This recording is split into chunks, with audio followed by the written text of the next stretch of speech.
I'm Tavi Nasira, and this is Leadership Biz Cafe, a podcast that provides insights and tools to help leaders take on the challenges and opportunities found in leading today's workplaces. Leadership Biz Cafe is brought to you by Tavi Nasira Leadership, our leadership firm that offers keynotes and corporate trainings in both in-person and virtual settings that will help you to improve the way you lead and guide your organization's growth and future successes.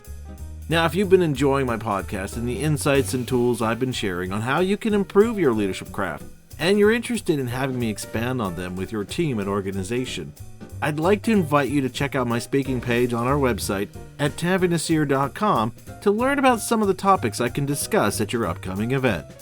And now I'd like to introduce my guest for this episode, Alan Adamson. Alan is an expert in all disciplines of branding.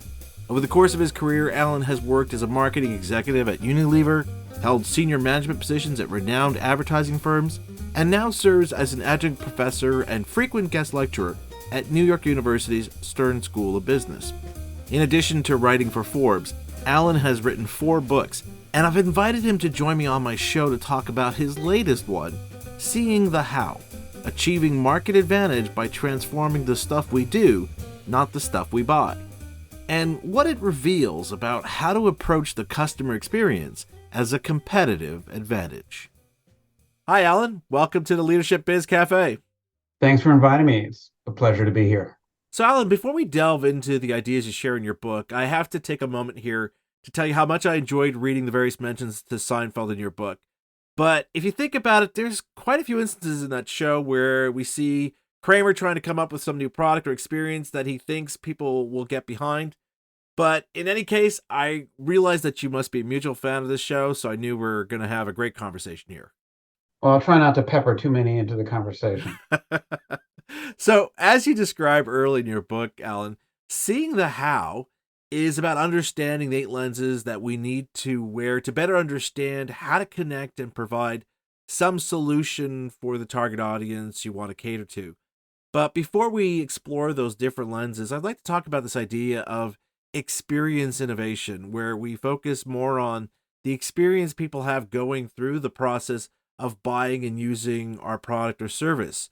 So could you describe what experience innovation is, and how do we move past our own assumptions and make ourselves open to understanding and discovering these new paths to disrupt and innovate what we offer to our customers? Thanks for that. It was a really good opening question. So I started my career in consumer packaged goods. Spent a lot of time at Unilever. And back in those days, if you invented a better product, a better mousetrap, you had a better mousetrap, and you had it for a little bit of time. You could build a brand behind it. Dove is a great example. It was, in fact, better for your skin, than soap, and better for your hair. And they had years to tell that story. But more and more today, when I work with clients, product differences are vaporizing. And if you have a better mousetrap on Monday, there's a good chance you won't have a better mousetrap on Wednesday when your competitor matches or exceeds it. So the whole notion of being completely focused on, I've got a better, how do I tell this story of my product or my service and get somebody to buy it?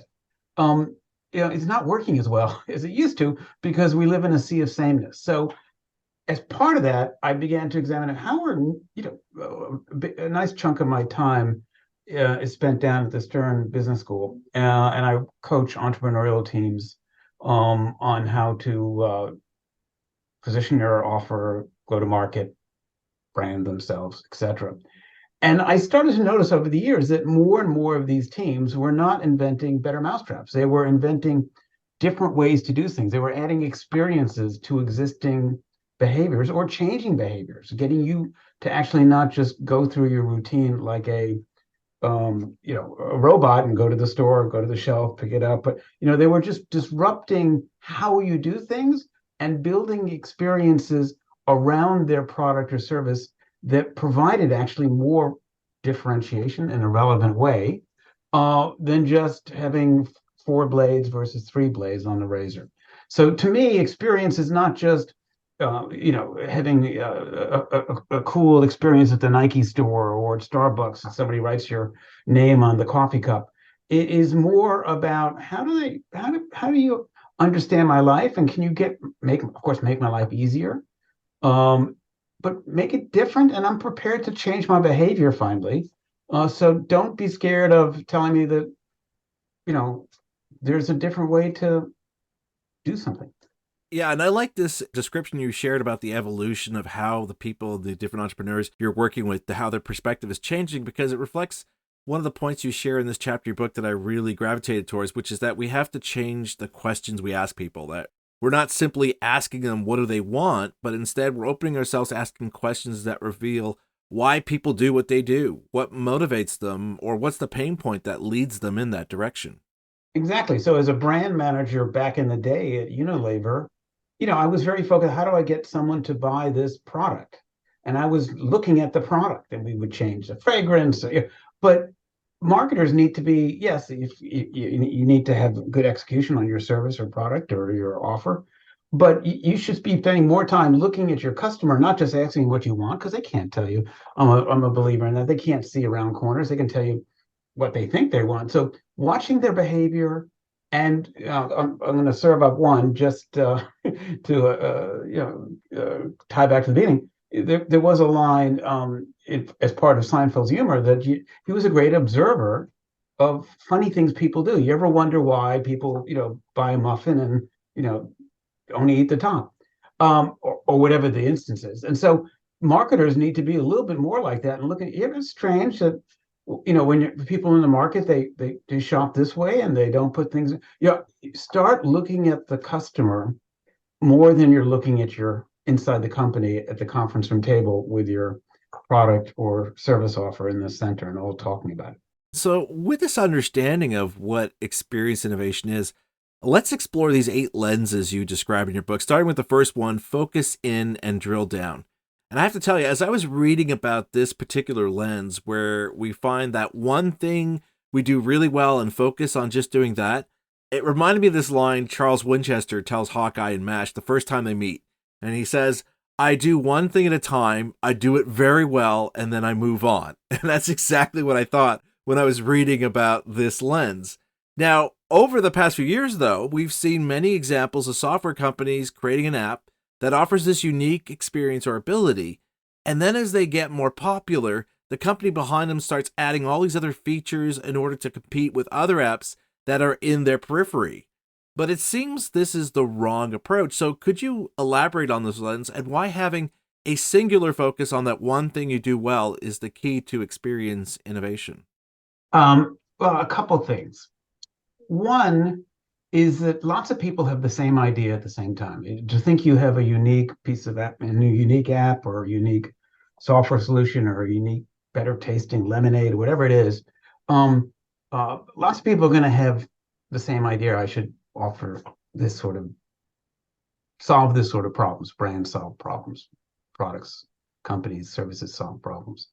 But the winner in the category is not the one that has the idea first, but the one that executes the best.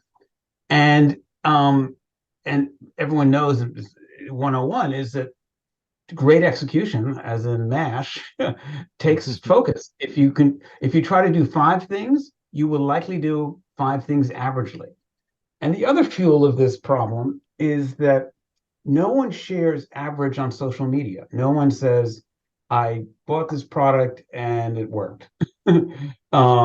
No one, people only share extraordinarily good or extraordinarily bad. So if you cannot really execute brilliantly in a way that will wow somebody, you're invisible today. So with that in mind, I began to look at lots of categories that have changed, not because they've said, oh, and it does this too. And I mean, the classic one from way back when people remember what this was the I guess 10 years ago, whatever. Yeah, the DVR, right?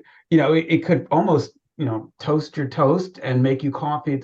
But to get it to work, the DVR came with a 25-page instruction book. So less is more, simple is better.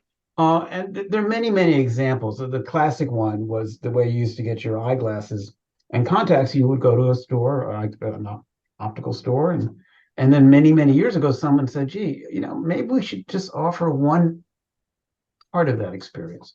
Maybe if we just offer the most selection of contact lenses and the best prices, and we do it in a way that's super easy, that the minute you run out, you get you pick up the phone or double click on something.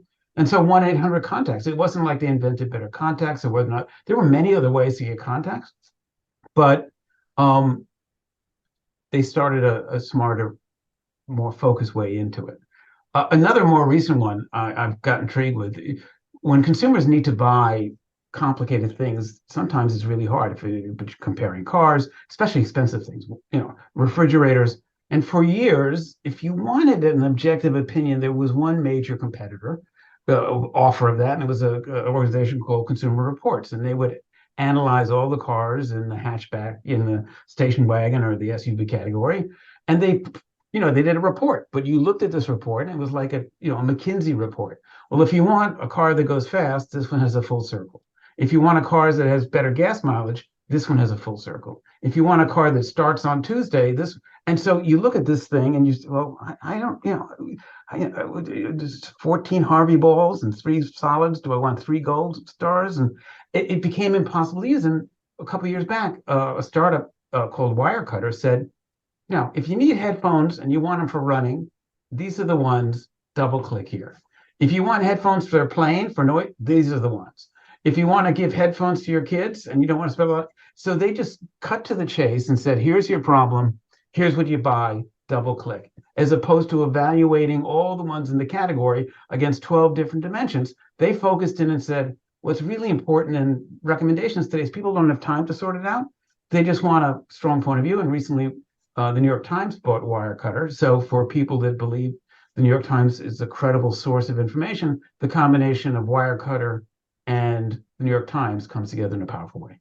This is a great example you shared just now, because I think it sets us up to talk about the next lens, which is customize and make it personal, where we take what we do well and then craft it to meet the unique expectations of our customers so they feel like it was made especially for them, or at least for people like them. And again, this would seem to counter the notion that we have to diversify to gain greater market share, because if we customize and personalize our offerings, it means we're catering to a specific niche, but that's not what we're doing here, is it? Yeah, and it's been around for a long time. You've been able to, but tailoring and customizes often mean that I know that Bob, is interested in sugar cereals, and I'm going to target him with my sugar cereal. But it wasn't about changing the offer to really solve a problem for an individual. And once you solve a problem and it becomes yours, like in the book I talk about back in the day when you needed a shirt and perhaps a tie. Oftentimes when I was traveling globally, I would have a shirt made in China, in Hong Kong. And it was not that much more expensive. It was maybe 10, maybe 20% more expensive than when you would get it at a department store. But once you had it made, it sat on a different shelf in your head. You were not going to toss it. You or I held on to that longer because it was made for me. And think about that lens as you think about how you talk to customers. There are lots of new digital salespeople that instead of sending you an email, will send you a short video and say, hey, Debbie, I know a little bit about your business, and here's an idea I have for you, and send you that. So everything can be tailorized, but don't look at it as tailorized to target and be better customers for your existing service, but look at that, how you might tailor your existing service to make it more special for your customers, for that customer who's looking for that benefit. Right, absolutely. I mean, I just think, for example, given the context of the name of the show here, I think of a lot of the coffee shops now. In the past, you would go and you pretty much just had a choice. Do you want coffee with milk or sugar? And that was pretty much the only options you had. Now you can customize your coffee based on what type of milk you want to have in it, whether you want sugar, do you want to add some type of syrup to it? I mean, the options you have to customize your drink now when you go to a coffee shop are endless compared to before, but the original product is still the same. So you can still have 5 different people waiting in line to order coffee, and each one will get a custom drink that's specified to what their taste profile is, even though the actual origin or the original source product is the same. Exactly. And again, I encourage readers and people we work with to zoom out because yes, you can talk about, do you want oat milk or coconut milk? I go to a little coffee shop and sometimes I drive to a meeting, and they know that if I'm driving, they give me a large cup, but they give me a medium coffee in it. So they know when I put it in my coffee cup holder, when I get out of the car, I'm not wearing coffee because, one bump and Yeah. it's all over. But that's a customization thing too. They know me, that it's in the car. They know if it's filled to the top and you're holding one wheel with a steering wheel, you're going to be wearing it. And so don't just think about the product. How can I serve this experience up that will fit into my customers' lives better? So, Alan, I'm excited to talk to you about the next lens, which is joining forces, where we take what we learned from employing the first lens that helps us identify what is that one thing we do really well. And here we find someone who does something different really well, and we partner together to create an even better experience for our respective customer base. Now, my company has a few partnerships with other companies, and when I was reading your book, I realized this was the lens we were both using, of looking at how we could take what we both do really well and combine our strengths to offer something of even greater value to our customers. And I love this particular lens because, for me at least, it exudes that notion of having an abundance mindset, of finding these opportunities to partner and collaborate to further growth and success for both parties. And I'd love it if you could share here how we go about identifying such opportunities and how we figure out what organization would be a great one for us to join forces with. Yeah. So part of this is tied to the first point, which is if you try to do everything in your business by yourself, you'll do your core business really well. But if it comes time to serving them coffee, maybe not so well. Yeah, because and the same is true in business. Companies need to stay focused on what they can really do well, but oftentimes expanding it and changing it to create a different quote unquote experience uh, will make both the classic 1 + 1 = 3. And this is not, buy peanut butter and get, jelly free type. There've always been those cross promotions. I'm not talking about putting things together like peanut butter and jelly. I'm talking about looking at your business and say, what are my equities and how could I bring those equities to life in a different world? So many, many years ago, um, I was working with National Geographic, and they've been struggling to stay relevant. If you go into people that are of a certain age's basement, you will find old magazines with yellow borders, and they would cover, safaris or chimpanzees or glaciers, and it was interesting, and you would learn something. But that world, of course, is long gone. And they tried to get in. They did get into television, but there's some tough competition. And many years ago, they hooked up with a very niche cruise line, smaller boats called Lindblad Cruises, Lindblad Travels, and they rebranded it as National Geographic Adventures. And so when you go on this adventure, not only are there people on board that know a lot about the penguins we're looking at, or the sea turtles, or the glaciers, and so it's educational. You get a really National Geographic type of expert.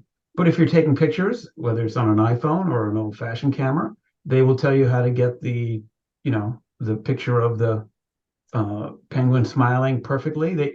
So you all of a sudden you're not just reading a magazine or watching a TV show, you're in the magazine or in the TV show. So it was a great example of putting two together. And there are lots of them in the marketplace that are figuring that out.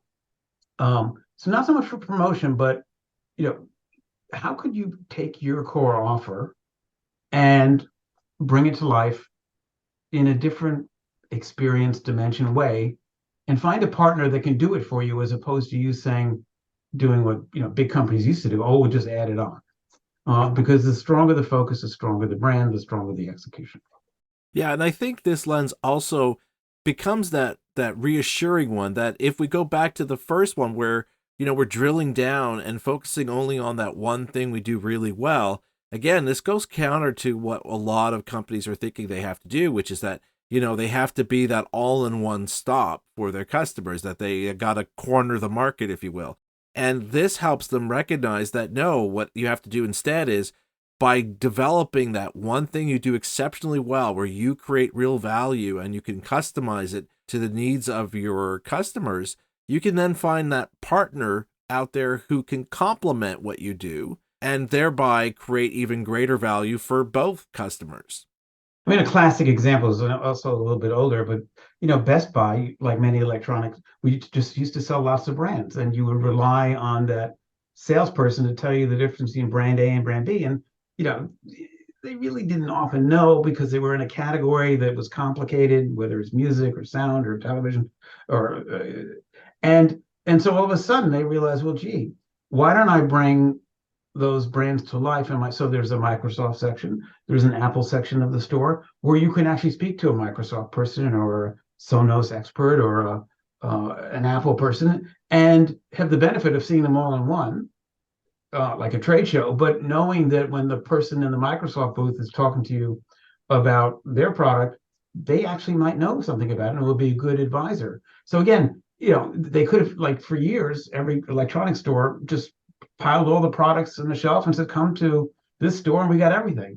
But Best Buy said, gee, what happens if I bring the two worlds together and partner with these companies to create an experience inside my store that if people want to buy noise canceling headphones, there's somebody there from Bose who knows how to talk about the category. Okay, Alan, so the next lens is see like a concierge, which really taps into this notion of experience innovation because you're looking to make your customer's experience memorable and even extraordinary, which even applies when things don't go right. So what are some things we need to consider to be able to see like a concierge? Well, everyone says you talk to any company, oh, we're very customer centric. We know it, Right. we're very responsive to our consumers. But to me, most of it is like, I mean, they can answer a question, but they're not helping me figure out what question should I have asked, or am I asking the right question? So the example I use is see like a concierge, and if you go to some hotels and you ask them for what's a good place for lunch nearby, they will say, all right, let me just open OpenTable or whatever app, and here's a Chinese restaurant around there. It's got 3 stars, and you could have done that yourself. And they're being helpful. They're answering the question. But yeah, at a higher end hotel, sometimes really well trained concierges can say, well, it looks like you're really stressed out. Your kids are screaming at you. You probably need a restaurant that has fast service. You probably need a place where you can be in the corner, and if the kids are going crazy, you're not going to do. And based on that, I think you should go here. So in other words, they're looking at you, seeing something about you, observing you, and then offering a solution that factors in who you are and what might be right for you, not just you ask for a restaurant and here's the ones in 3 miles, which one do you want to go to? So that applies to almost every category. I'll give you a crazy example. I went to visit my daughter in university a couple of years back, and her sorority house looked like a shipping and receiving dock for a large logistical company, because every kid was getting 2 or 3 Amazon boxes or Target boxes or a day, and they were piling up. And I walked around and said, well, how do you return things? And they go, well, no one here has a printer. No one here, even knows what a post office is. Half of them can't figure out, is USP in this country, is that US UPS or is that the post office? And so what seems average, a no-brainer for most people, is a real challenge. So a startup company wanted to provide concierge services, not so much for college kids, although they needed it there, was for heavy shoppers who had 10, 12 boxes arriving a day and couldn't figure out, it was too much. So they pick everything up. You leave it on you leave all 10 boxes half open or used. They repack it, they ship it back, and they email you saying, here are the 10 things we picked up this week. These 5 have been refunded. These 2 are still outstanding. And so everyone says, oh, it's easy, just do it yourself. And it's easy unless you have a lack of knowledge of what a post office is, or you're getting too much of this and you're busy juggling kids, work, and many, many other things. So, one question I had, Alan, while I was reading this was, if we go back to the first lens, where our goal here is to focus on that one thing we do really well, how do we balance that if we're then trying to make sure that we're meeting these different needs that our customers might have, which are not necessarily around the product or service that we offer? It's more in the periphery.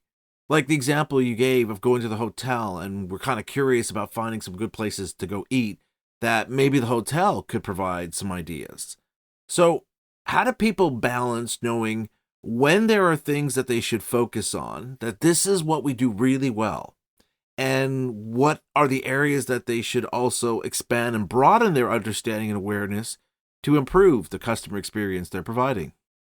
Yeah, and so that's a really great point. Because many companies, when they try to get into a higher level of seeing like a concierge or customer service, and they're in an engineering company and they're used to making tubes of toothpaste or widgets, and then they try to have people interface with customers, they find out that it takes a different type of person to be the frontline customer person. It takes a different skill set, and maybe they don't have a culture to do that. So there are companies that provide, you can outsource that, which is another example of partnership. Because if you don't have the skill set, I mean, I don't pick on Amazon, but trying to get once you get a hold of Amazon human being, they're actually very helpful. But of course, they make it really hard to find that person. And you know, they're set up, but they're all off scripts. It just feels very plastic. Or how was your experience today? How are you today? It just, the company doesn't have the DNA to do customer care like a hotel concierge. So that's a risk, that if you say I want to offer that service, you can offer it, but you could be upsetting more customers than delighting. So yes, you have to be careful that if you want to offer something and you don't have the skill set, you have to find a way to do it really well, or don't do it at all. Now, Alan, the next lens I think is one that really pushes us to be creative in our thinking about what we can offer, and it's the lens go the rental route. I think this one is one many people might think wouldn't apply to their organization until we realize that this lens is about how do we make a one-time transaction into a long-term engagement with our customer.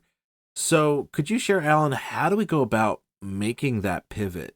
Yeah, that's really hard, but many categories, first of all, younger consumers are more conscious of buying things just to have things. And from an environmental point of view, you're going to buy something and use it once.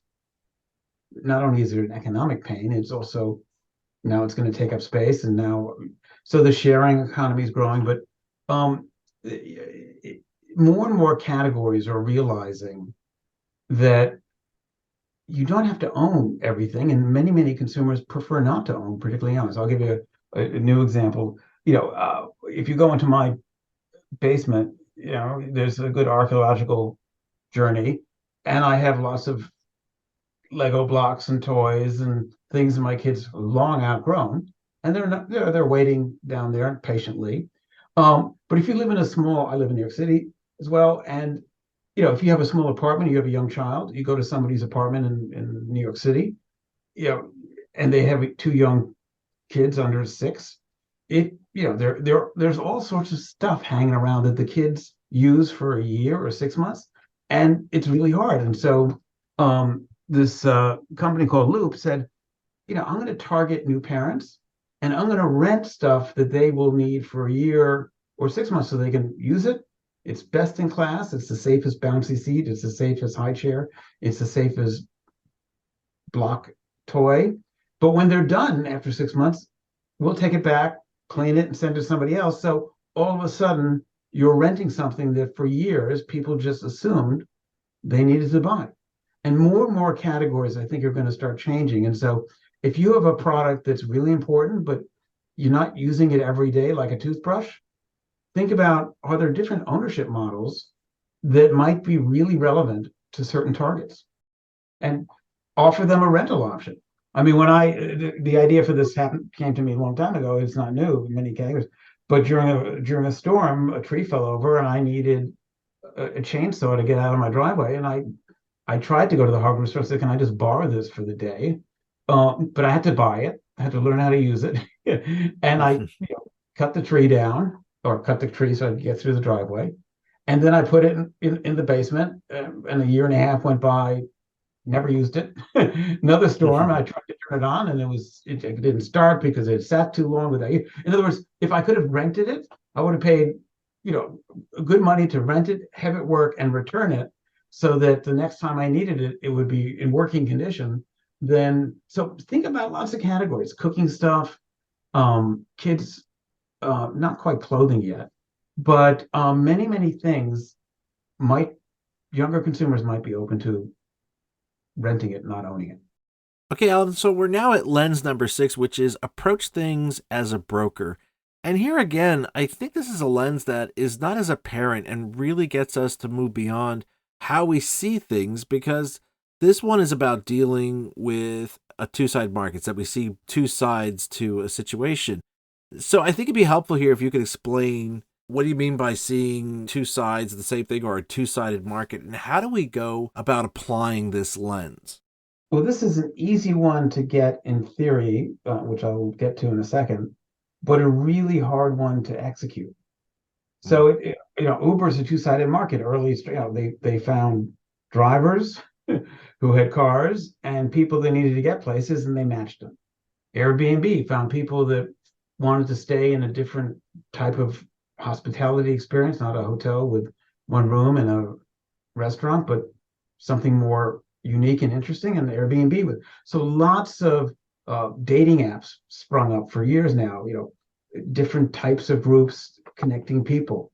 Now, the trick, when you listen to how some of the dating apps start, or how any of these things are, you have to have, on day one, you have to have a deep list of customers who want the product or service, and you have to have a deep list of, suppliers who want to give it. So in dating, when they started some of these dating things, the biggest challenge is, how do you get enough people signing up to meet somebody? And then how do you find people that, match them up? So the theory is easy. It's just really hard to get that balance. And once you dig into how complex it seems like a really thing for Airbnb or Uber or any of these matching services, these brokers, it's really hard when they're understanding how complex Uber's operations are. So when there's a football game in a town, they know that's coming up, and they're going to have to get more drivers available for 4 o'clock when the game ends. And so it's not just simply saying, hey, sign up here if you want to find people that are great at doing something for you, TaskRabbit or whatever it is. You have to, TaskRabbit is another two-sided market. You have to be a broker and manage buyers and sellers.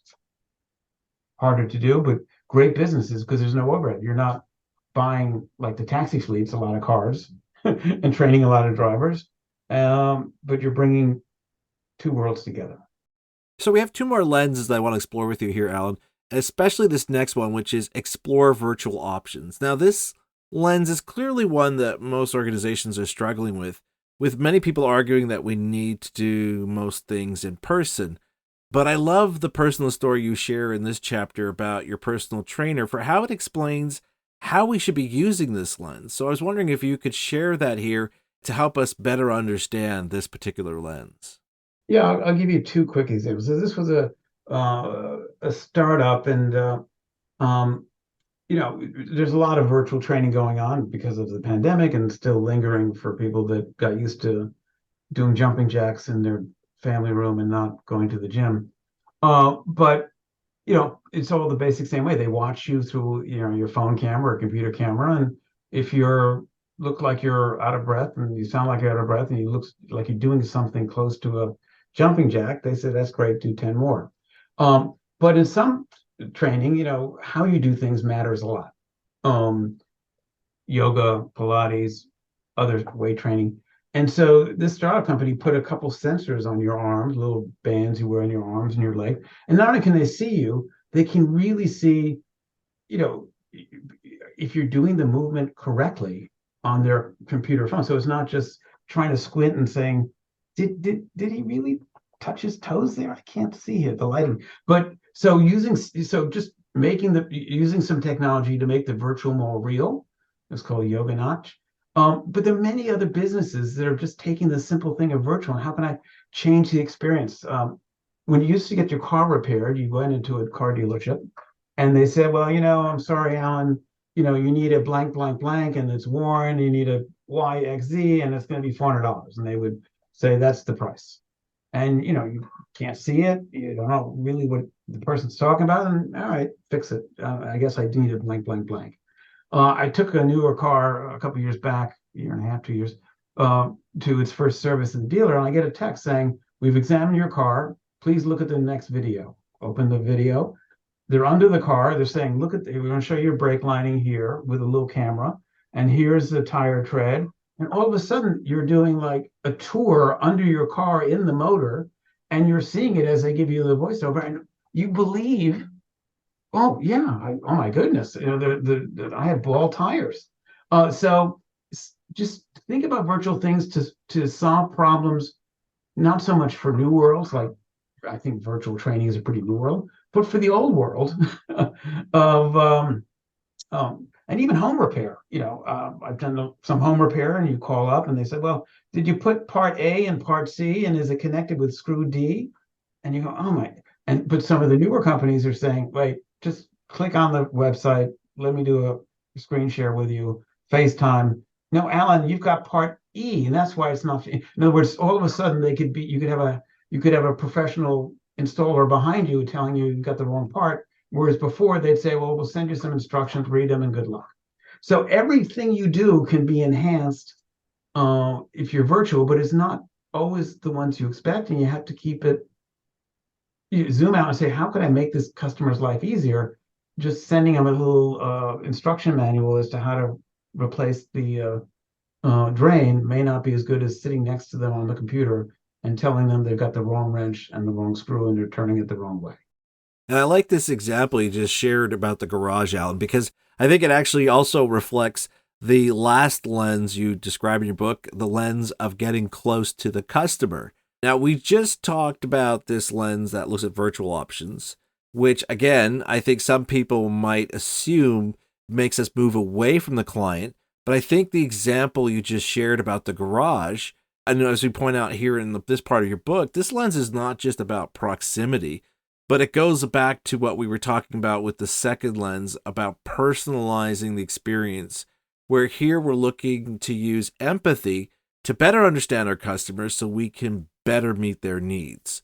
So if we're combining these different elements that we've been talking about, which it seems like we are now, or at least a combination of them, how do we go about doing this, Alan? Because it does seem like we're doing it a different approach, because that's always been the goal of companies, is to get close to the customer so you're better able to retain them. But how do we get close to the customer now with this understanding of these other lenses that we've been discussing? Yeah, I think, again, you have to have the expertise to get into it. And, I cite in the book an early one in this area where when you used to go, not only get contacts, so they talked about focusing and drilling down, but when you used to get glasses, you had to go to an optical store, and there was a counter, and inside the counter, behind the glass, there were other frames, and they would hand you, do you like this frame, like this frame? And that's the way it was until Warby Parker said, wouldn't it be more interesting if we put all the frames out, people could walk around, try them on themselves, FaceTime with their friends, show your friend and, FaceTime your wife. And I'm just asking, if I bought these glasses, are you going to, leave me? These too nerdy, or you can do that with your kid. And all of a sudden they changed what was a distance, the counter or the case, somebody handing it to all of a sudden you were behind the counter trying on all these glasses with your friends, telling you, don't buy those, buy those. So simple things like that are a way to get closer to the customers. I talk also way back when airlines are doing it better and better every day. It used to be when a flight was canceled or delayed, you had to go, and ask an agent who was overwhelmed by 100 people saying, oh my God, I got to get to Chicago. What flight? Many years ago, when I was working with Delta, they put big screens by the gate. So all of a sudden you could see your flight's canceled. If you're on this flight, go to this gate. Now, of course, it's on your phone. But even so, every day they're getting better and better at that, getting closer to the customer by either tailoring it or customizing it more. So the other benefit is, it's going back to the beginning. You ever notice the Jerry Seinfeld thing? If you are getting closer to your customer, you are watching them more.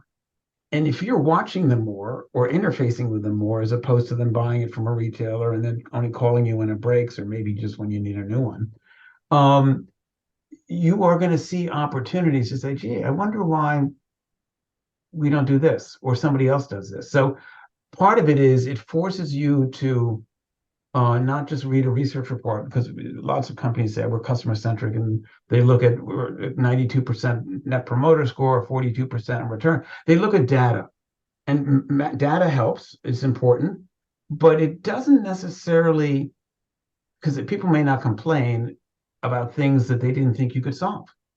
And that's probably how the Genius Bar, of course, came across for other reasons that tied to the Best Buy reason, which no one knew how to sell Macintoshes. But now in the world of technology, if you're another tech company selling cell phones, Samsung has tried trucks, and if you have a problem with a cell phone, having a place you can go and have somebody repair it while you stand there, or tell you that it's not working because you're not loading the app right, is a huge advantage, because Apple has you as a customer in front of them. In theory, not only are they solving problems, but they should be learning about you more and more every day.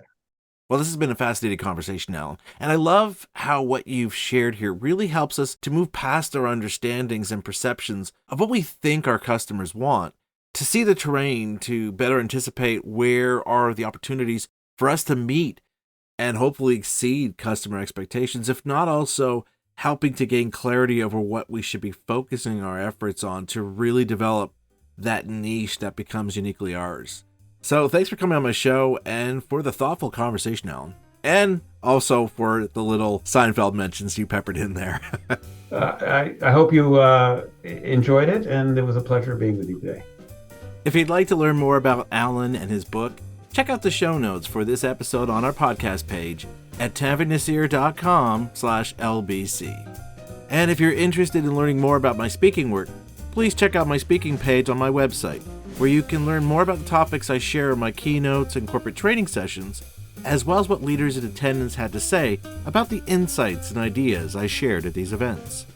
Now, you may not know this, but Leadership Biz Cafe has recently been featured on a number of lists as being one of the top leadership podcasts. It's a recognition that I'm grateful to receive, because this is a labor of love for me, and I really appreciate hearing that others are getting value and benefit from listening to this podcast. So, with that in mind, if you enjoyed this episode or past episodes of my podcast, please do take a moment here to rate and review my show wherever you listen to podcasts, as I would love to make sure we help as many people as we can in learning how they can improve the way they lead in their organization and create a workplace environment where everyone can succeed and thrive. I'm Tavin Nasir, and you've been listening to Leadership Biz Cafe.